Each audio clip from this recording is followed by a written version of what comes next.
In episode 2, Chase finds a temporary hideout, but Harold Harper and the authorities are still after him. A young Harold stands in front of a parked jeep in the desert. A rider on a brown horse approaches him, his head and face shrouded. When he dismounts, it reveals himself to be a young Chase. Harold hasn't given Johnny the weaponry he requested because he doesn't want him to fight a war that his country has forbidden him from fighting. Despite what Langley thinks, Johnny, aka Chase, tells Harold that he knows he's correct. Chase supports a leader who wants his people to be able to exist without being raped and murdered by Russian youths, and Chase wants to assist him in any way he can. Harold, on the other hand, isn't convinced. He doesn't think the US government and its allies could be wrong about someone, while Chase is correct. He agrees to get Chase the guns he wants, but tells him that if anyone finds out about what he's doing, he'll be sent after him.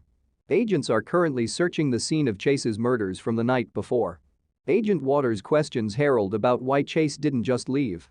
Harold is desperate to find Chase, despite his belief that he is too close to the case. Chase goes to an old garage, where he gets a car and a bag.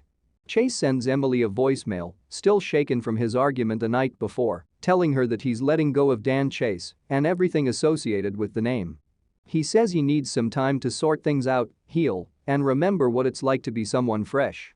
When Chase hears someone outside the door, he introduces himself to his next-door neighbor Zoe as Peter Caldwell. He assumed the owner wouldn't be around, so he avoids her questioning regarding his bruised face. When she discovers he has 2 dogs, she advises him to leave because the listing stated no pets.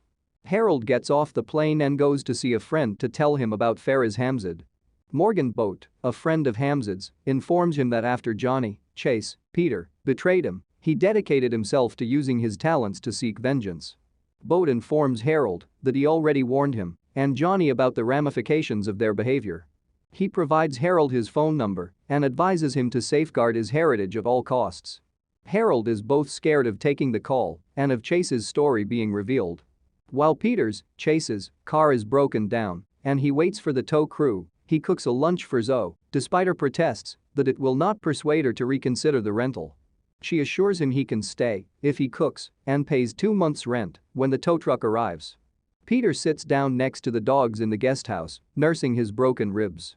Harold interrupts a birthday party at the FBI to set up his temporary office. Angela Adams is perplexed as to why he's returned to work so quickly following the death of his son and daughter-in-law. Harold enlists her and another agent, Joe, in a meeting to hunt for Chase's daughter. Meanwhile, Peter is stopped by Zoe, who invites him out to dinner a few days later. He tells Emily on the phone that he agreed to go so that she doesn't become suspicious. Before ordering dinner, Zoe and Peter compare prescriptions and supplements. After 21 years of marriage, Peter tells Zoe that his wife died of Huntington's disease after 6 years of severe dementia. After her husband left her for a younger woman, Zoe has been divorced for 5 years. Agent Waters, a CIA operative concerned that Harold might be too close to the case, seeks to put a barrier between Angela and Harold at the FBI.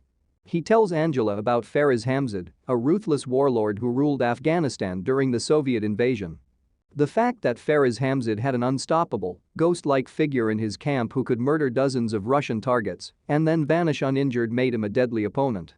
Waters learned that the man was Dan Chase from the Afghani people, who dubbed him the beast who ate everything.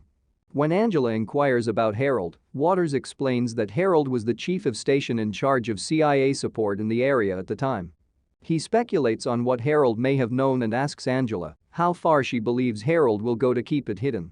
Waters is asked if this is what they teach him at Langley, and Angela laughs at his attempt to turn her against Howard.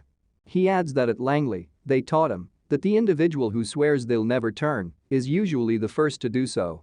While Zoe drives, Peter looks out the window on the way home from their date. While they're driving, her son calls to discuss money for his tuition. When they come across a police roadblock on their way home, Peter tries to pass himself off as Zoe's husband. The cops order them both to exit the van, and Peter is concealing a knife behind his leg.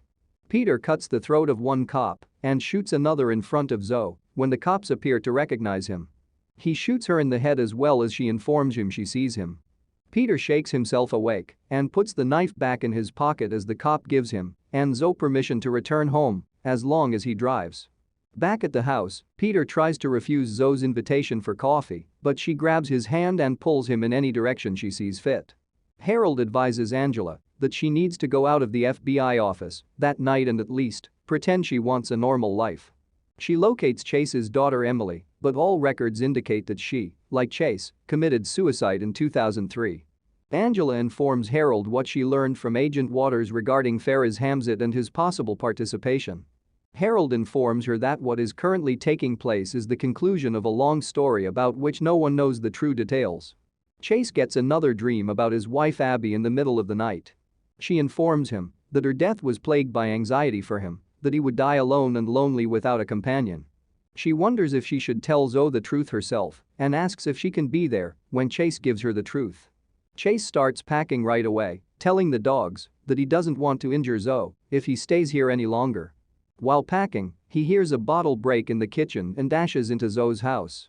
She's furious because her son's tuition check bounced, preventing him from taking his exam. Zoe's ex-husband has been skipping alimony payments, causing her to be unable to afford everything she requires, but she keeps this from her kid. Peter offers to pay, but she declines, so he cleans up the broken glass on her floor. Then, without her permission, he starts preparing a lunch for her. Harold Harper phones Julian, the man Morgan Boat recommended to him, in the middle of the night in a parking lot. He sends him after Chase at Zoe's house with a warning that Chase has no limits and will do any amount of damage to protect himself.